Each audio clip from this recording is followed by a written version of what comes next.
दोस्तों यह है कंक्रीट पोर कार्ड। आइए हम लोग देखते हैं कि कंक्रीट पोर कार्ड क्या होता है और इसको हम लोग कैसे तैयार करते हैं, कैसे इसको फिलअप करते हैं, कैसे भरते हैं।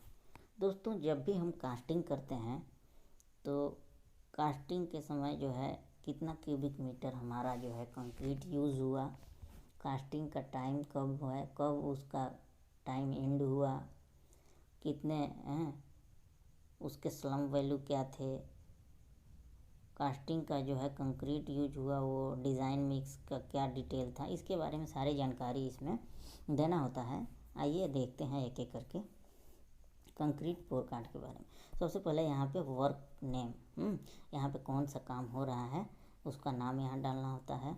उसके बाद से वो किस डिवीज़न में है यहाँ पे लिखना होता है, कौन से सर्किल में है यहाँ लिखेंगे। उसके बाद से नेम ऑफ कंट्रैक्टर, कंट्रैक्टर का क्या नाम है यहाँ डाल देंगे। उसके बाद से हम डालेंगे work order, work order contract number यहाँ पे डालेंगे। वर्क ऑर्डर नंबर या कॉन्ट्रैक्ट नंबर जो भी है वो डालेंगे और किस डेट को ये कंक्रीट पोर हुआ वो यहाँ पे डालेंगे। उसके बाद से नीचे जो है काफ़ी फॉर्मेलिटीज़ है, आइए उसको देखते हैं। पोर कार्ड नंबर यहाँ पे हम लोग डालेंगे। पोर कार्ड नंबर कौन सा कार्ड है, अगर पहले दिन कास्टिंग हो रहा है तो पोर कार्ड 1 डाल देंगे। उसके बाद से यहाँ डेट डालेंगे, किस दिन को कास्टिंग हुआ वो डेट डाल देंगे। सुपरवाइज़र कौन था उस समय साइट पे उसका नाम डालेंगे यहाँ पे, और साइट का क्या नाम है उस साइट का नाम यहाँ पे डाल देंगे। उसके बाद से स्ट्रक्चर नेम यहाँ पे कौन सा स्ट्रक्चर है वो यहाँ पे डालेंगे। बिल्डिंग है या क्या है, और स्ट्रक्चर कंपोनेंट, और बिल्डिंग में स्लैब है, फुटिंग है, कॉलम है वो यहाँ डालेंगे। यहाँ पे आ रहा है मिक्स ग्रेड, कौन सा मिक्स ग्रेड है, M30 है या M25 है यहाँ पे डालेंगे।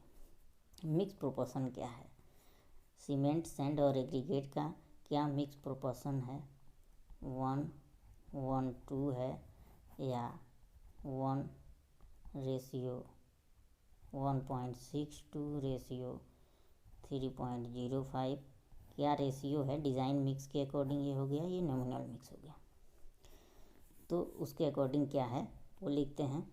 उसके बाद से सीमेंट यूज में ग्रेड कौन सा है, 33 ग्रेड है, OPC है या कौन सा है, 33 है या 43 है या 53 है ये यहाँ पे डालेंगे। वाटर सीमेंट रेशियो कितना है वो डालेंगे। वाटर सीमेंट रेशियो कितना है, 0.45 है। ये सारे डिटेल आपको डिज़ाइन मिक्स जो होगा, कंक्रीट का डिज़ाइन मिक्स किया गया होगा उसमें होगा। 0.45 है या 0.41 है या 0.4 है, जो रहेगा डिज़ाइन मिक्स में वो हम डाल देंगे। अच्छा, एडमिक्सचर, एडमिक्सचर कौन सा यूज हो रहा है, कितना यूज हो रहा है वो हम डालेंगे। एडमिक्सचर जो है 2 kg/MQ जो है यूज हो रहा है, या 2.5 kg/MQ यूज हो रहा है। जनरली 2 kg/MQ यूज होता है, 1 MQ में 2 किलो यूज होता है।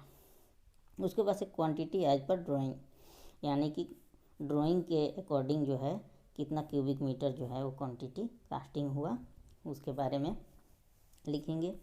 और यहाँ पे लिखेंगे एक्चुअल क्वांटिटी, एक्चुअल क्वांटिटी कितना क्यूबिक मीटर था वो लिखेंगे।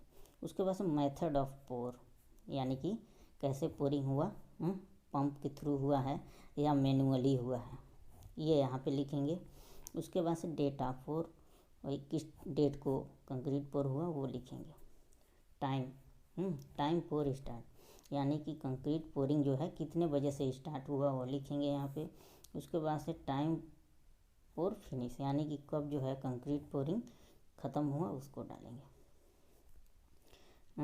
उसके बाद से कोर्स एग्रीगेट टेस्ट रिपोर्ट कहाँ से लिया गया है वो रेफरेंस नंबर और डेट यहाँ पे डालेंगे। फाइन एग्रीगेट जो है टेस्ट रिपोर्ट कब हुआ है, कहाँ से हुआ है वो यहाँ पे डेट डालेंगे। कंप्रेसिव स्ट्रेंथ जो है उसके बारे में यहाँ पे डेट डालेंगे, कहाँ हुआ है, कहाँ से हो रहा है, कब होगा उसके बारे में। उसके बाद से यहाँ पे डालेंगे, ये देखिए स्लम्प, स्लम्प टेस्ट हम करेंगे दिन में 1 2 3 लंच के पहले, फिर लंच के बाद 4 5 6 टेस्ट करेंगे मैक्सिमम। तो उसमें जो है कितने बजे हुआ वो हम डालेंगे। 9:30 पे किए या 9 बजे किए, वो स्लम वैल्यू कितना है, 0.4 आया, 40 आया, या 0.41 आया, या 0.39 आया, ये यहाँ पे भरेंगे। फिर उसके बाद लंच के बाद से चौथा जो हम लोग सैंपल लिए, स्लम वैल्यू टेस्ट किए, वो जो है क्या टाइम था, 2:30 था। फिर से उसके बाद से 3:30 था, फिर 5 बजे था, वो टाइमिंग डालेंगे। उसके बाद स्लम वैल्यू डालेंगे, कितना था, 0.42 था, 0.41 था, 0.4 था, वो वैल्यू हम लोग भरेंगे। अच्छा, उसके बाद से कंक्रीट क्यूब सैंपल हम लोग कितना लिए, 1 2 3। जब हम लोग स्लम वैल्यू टेस्ट करते हैं, स्लम वैल्यू जब ओके आता है, उसके बाद से हम लोग उसी बैच से क्या करते हैं, कंक्रीट क्यूब जो है वो भर देते हैं। उसके बाद से इधर कास्टिंग के लिए भेज देते हैं। उसका टाइम हम लोग नोट कर लेंगे कि 9 बजे स्लम वैल्यू निकाले तो पहला जो है कंक्रीट क्यूब जो है, फिर उसके बाद से भरेंगे तो ये 9:20 पे डाल देंगे। 9:20 पे जो है पहला क्यूब कास्ट हुआ। दूसरा सैंपल जब हम 9:30, मान लीजिए कि 9:55 पे हम लोग लिए, तो यहाँ पे डाल देंगे 10 बजे दूसरा क्यूब, सैंपल का टाइम। उसके बाद से तीसरा क्यूब, यदि मान लीजिए कि ये जो है 12 बजे लिए, तो यहाँ पे डाल देंगे 12:10 पर तीसरा जो है सैंपल हम लोग क्यूब कास्ट किए।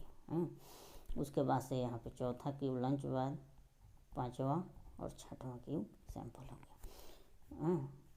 उसके बाद से टाइमिंग यहाँ डाल देंगे, 3 बजे है कि 2:30 पे है, ये 4 बजे है, ये 5 बजे है, वो टाइम यहाँ पे डाल देंगे।